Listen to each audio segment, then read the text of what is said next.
And good evening, everyone, and welcome to another edition of Perspectives. Daren Jaime here with you tonight as we take a look at President Barack Obama's first 100 days in office.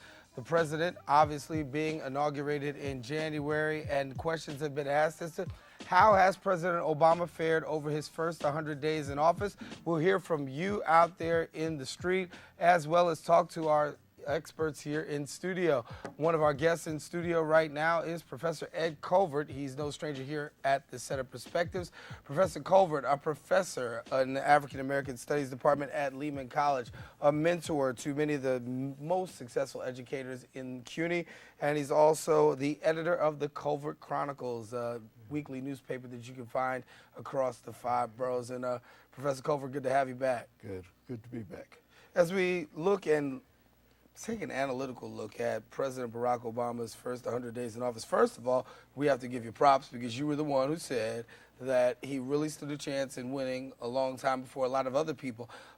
How do you rate the president thus far? I think that Barack Obama has the pulse of the country. I think that he has done a tremendous job in his first 100 days. He had to hit the ground running. He was thrown into a maelstrom of discontent across the country, both social and economic, and I think he has weathered this tremendously. What seems to get you? Because I think that one of the things that going in, I think he got a little bit of a rough patch for a minute because he had a lot of his cabinet appointees that had to withdraw, people that actually he thought was going to be able to take that seat, but it seemed as though as far as the administration was concerned, that vetting process, not being able to really analyze and pick out if somebody had some issues. Did he take a little bit of a hit there? I don't think he took a hit there because you have to understand that a person's personal life is their personal life and a person's professional life is a professional life. And if you take anyone and put them under a microscope, you're going to find something. And I think that he was looking not at a person's personal life, he was looking for the best qualified people to fill the job. When you talk about going into, filling the job, that's what a lot of people said he's been able to do over the past 100 days. When he first goes in, I want to talk about January 27th. Let's talk about that. Very important day for the Obama administration. He actually gives his first formal television interview as president to Arab television, telling Muslims that Americans aren't your enemy. Good move, bad move.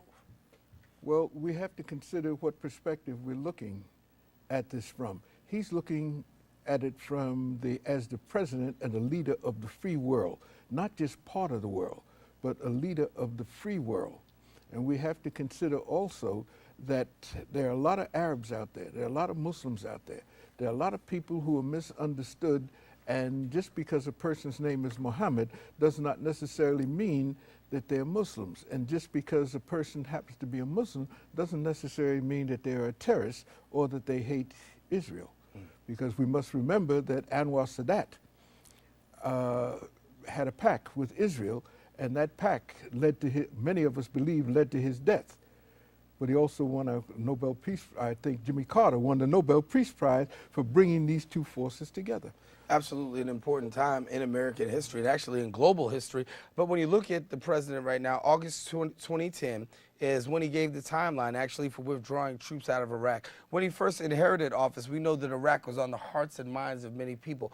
In giving that timeline for 2010, how did he come across with Americans by saying, listen, this is what we really believe is going to be happening.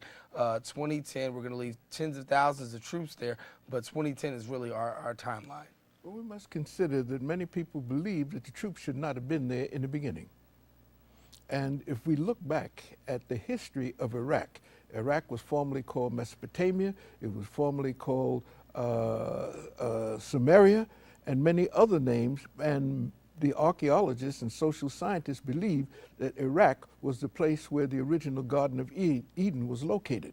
So why are we there? Is it because of oil? I don't think so. There's oil in Trinidad, there's oil in Venezuela, there's oil in Nigeria. Now, why are we really over there? Is there something that we don't understand or have not been told? I'm going to talk about the American home front in just a second, but since we're talking international, let's keep moving it. You talked about Venezuela. Let's talk about Hugo Chavez for a minute. President Obama out there on the international front had an opportunity to meet Hugo Chavez. Hugo Chavez, on the other hand, gives him a handshake. This is the same person that calls George Bush a devil, but yet and still seems quite receptive to President Obama. How do you think that the president plays out in the Venezuelan community? Well, Bush is Bush and Obama is Obama. Two different men, two different presidencies, two different agendas, two different focuses on what they are dealing with. You have to remember that Bush went to Harvard with a C average. Obama also, went to Yale with a C average. Obama went to Harvard and was a college professor, and he is probably one of the most articulate and one of the most liked presidents, other than Kennedy maybe, that the world has ever had, or America has ever had. So when we look at that, we've got to see that he can't just buttonhole and say, I don't like so-and-so because you don't like so-and-so. He's got to have an opportunity to mend fences and build bridges between these countries. Now, opponents say, well, not even opponents, but critics and even some of us in the media say that he had to. Reason being because there's a large Venezuelan contingent that really likes President Barack Obama. And in order for him to have success over at his part of Venezuela, he's going to have to mesh and come over and show that olive branch with the president. He has to. Because you see, the world is getting smaller and smaller. In fact, one of the things that's been talked about is one world government. We're moving slowly towards a one world government. In fact, you can have breakfast in New York, eat lunch in Miami, have dinner in Albany, and sleep in your bed in New York again. You see, we are no longer isolated. The world is no longer isolated. Via the internet, people are now seeing what's going on around the world. You can't hoodwink them and bamboozle them, as Malcolm used to say. People are now talking to each other. In fact, many of the soldiers in Iraq email their family and talk over cell phones to their family in America. So no longer are things hidden anymore. You've got to open your arms and give people the opportunity of saying yay or nay. Talk to us about President Obama's decision to release those memos from the Bush administration, particularly dealing with those harsh interrogation tactics of those with those people in regards to Guantanamo Bay. Well, Bush had his way of doing things. If you kill a man with an axe, or if you cut his head off with a straight razor, he's dead just as long. But what we have to do, we have to consider that that was his tactics, the cowboy, the John Wayne syndrome. Barack Obama has shown that he's trying to be a diplomat. And just because you're kind doesn't mean that you're weak. It means that you give people an opportunity to hang themselves if they want to. But the world now is looking when you say something. And if you make an enemy out of Venezuela without even giving them an opportunity to embrace you, then this doesn't look good to the rest of the Latin American countries, many of whom like Chavez. Let's talk a little bit more about these the memos from the Bush administration. Some people are saying right now, in regards to the Bush administration memos, this is something that we really need to keep in-house. This is something that can really divide the country. Bush has gone out of office. We know that him and Cheney are gone. This is something that possibly could divide the country. Should the Obama administration really be moving forward with releasing these memos and actually giving the public an opportunity to hear what was said? Well, whether he released the memos or did not release the memos, people knew, because those soldiers that were involved in that, they're people. And just because they were there then, they come back to the United States and they tell people things. And people ask questions. You see, nothing is hidden anymore. Can you imagine what those memos would have been worth if somebody had sold them, like the Nixon papers had sold them on the open market?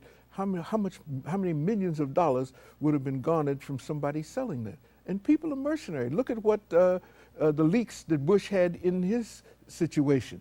Somebody leaked the names of CIA agents that had been hidden for years. Valerie Plume. Exactly. Mm-hmm. And I think he made a wise move and a very strong and very astute diplomatic move. Well, we talked a lot about the international front. Coming up, Professor Culvert will give us his take on how the president fared in his first 100 days dealing with the economy right here at home. Stay with us. We're talking to President Barack Obama's first 100 days in office right here on Perspective.